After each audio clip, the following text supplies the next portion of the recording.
2022 ini sudah dijelaskan tadi, sudah dijelaskan sejak awal bahwa ada 4 kategori, yaitu P1, P2, P3, dan P4. P1 adalah Bapak Ibu yang kemarin lulus passing grade pada ujian tahun 2021. Di Bojonegoro ada sekitar 1.000 lebih ya. Untuk P1 ini tidak ada masalah. Jadi P1 ini nanti langsung begitu login ya, Bapak Ibu nanti login, kemudian nanti login di situ nanti sudah ada Bapak Ibu, setelah dengan daftar login akan langsung ada penempatan. Jadi langsung ada penempatan, kemudian pemberkasan. Setelah penempatan, mengetahui sekolah penempatan, Bapak Ibu nanti langsung bisa pemberkasan. Ini untuk P1, Bapak Ibu. Kalau misalnya P1 yang sudah lulus passing grade, di sistem itu tidak ada penempatannya, misalnya ya, di sistem itu tidak ada penempatannya. Ini sepertinya di Bojonegoro ada beberapa guru yang mapelnya olahraga, mungkin belum, yang SMP, olahraga SMP yang belum ada penempatan. Ini nanti ada 2 pilihan Bapak Ibu, yaitu pilihan pertama untuk setuju dia tetap sebagai waiting list, menunggu di situ, menunggu kalau ada yang purna tugas di tempat situ, artinya bahwa Bapak Ibu kalau setuju tetap di waiting list itu akan tetap menjadi guru-guru honorer di tempat itu, sambil menunggu kalau misalnya ada guru mapel itu yang yang purna tugas atau yang lainnya ya.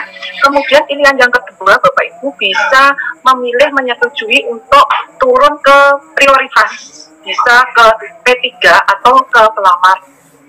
Nah, ini seperti yang dijelaskan kemarin saat sosialisasi di Bali, seperti itu. Sudah paham ya untuk P1. Kemudian yang berikutnya Bapak Ibu, P2 itu adalah THK 2 yang kemarin pada tahun 2021 ini belum lulus, nilainya belum ambang batas passing grade. Ada 17 orang, ini P2. Kemudian yang P3 ini yang sudah masuk Dapodik minimal 3 tahun. Jadi yang sudah terdata di Dapodik selama kurang lebih 3 tahun ke atas.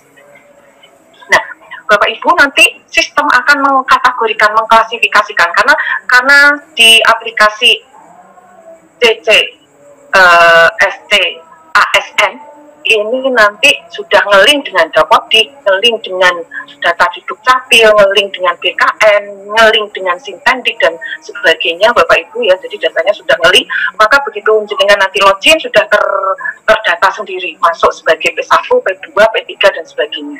Jadi untuk P3 itu nanti dengan data sudah masuk di Dapodik minimal 3 tahun. Bapak Ibu, untuk P2 dan P3 ini nanti tidak usah tes Bapak Ibu. Ini alhamdulillah kita syukuri. P2, P3 tidak usah tes, namun cukup dengan penilaian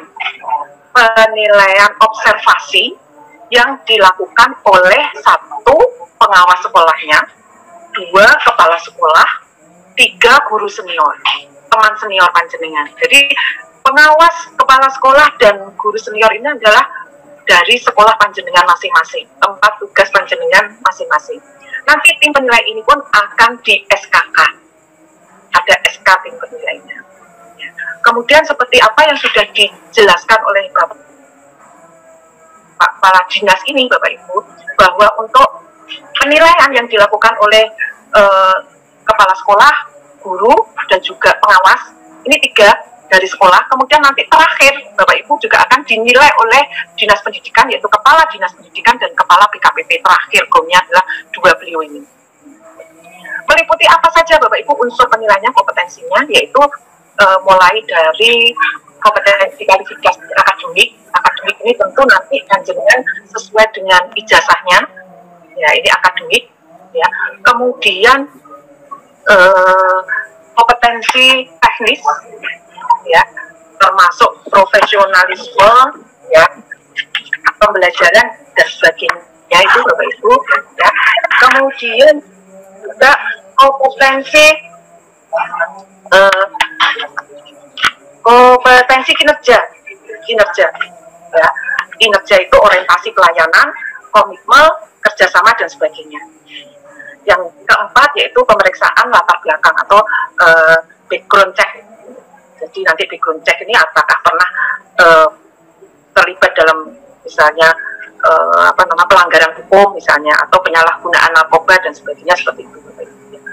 Dan perlu digarisbawahi Bapak Ibu bahwa penilaian yang dilakukan oleh kepala sekolah, pengawas dan sebagainya itu secara kualitatif bukan kuantitatif. Jadi tidak memberikan nilai angka Bapak Ibu, tidak memberikan angka, tetapi nanti ada 27 butir pertanyaan yang harus dijawab. Dari 4 kompetensi tadi dituangkan dalam 27 soal, ya. Nanti ada pengawas atau kepala sekolah itu menjawab option jawaban Bapak Ibu. Dan tidak diketahui berapa nilai yang diberikan. Ya. Kadang-kadang maksud hati kepala sekolahnya ingin memberikan nilai bagus, ingin memberikan nilai 100 atau ingin memberikan nilai 90 atau 95. Ini tidak bisa Bapak Ibu, karena mereka harus nyentang jawaban dulu. Nyentang jawaban, isi jawaban. Jadi pertanyaan dalam apa ini? Kualitatif tadi. Ya, nanti yang bisa melihat nilainya siapa? Yaitu hanya 2 orang, kepala dinas pendidikan dan kepala BKPDB. Terakhir nanti harus memberikan nilai. Kalau misalnya, oh ini kok rendah, terlalu rendah, ditambahin nilai. Itu yang bisa nambahi adalah hanya 2 beliau ini. Seperti itu Bapak Ibu ya. Jadi sekali lagi ada kualifikasi akademik, nanti akan sistemnya nanti yang akan melihat kualifikasi akademik, yaitu ijazah panjenengan, mungkin juga sertifikasi panjenengan kalau yang punya sertif, ya. Kemudian yang berikutnya, yang kedua adalah kompetensi teknis, ini meliputi profesional, pedagogik, sosial, serta kepribadian, Bapak Ibu ya. Kemudian yang ketiga adalah kompetensi kinerja, orientasi layanan, kerjasama dan sebagainya.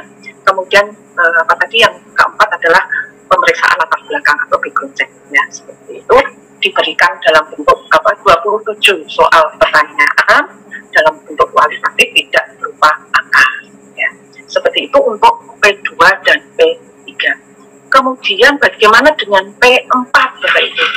Untuk pelamar umum kita karena Bojonegoro ini kuotanya banyak, dan alhamdulillah Bojonegoro ini nomor 1 se-Indonesia kabupaten yang mengusulkan formasi PPPK terbesar Bapak Ibu di Indonesia. Kabupaten yang terbesar ini kita cukup bangga, berterima kasih sekali dengan Pemkab Bapak Ibu yang memberikan kesempatan untuk rekrutmen PPPK dengan jumlah yang sangat besar. Kabupaten lain mungkin hanya sedikit ratusan Bapak Ibu, kita sampai hampir 4.000. Dan besok siang Bapak Ibu jam 1 ini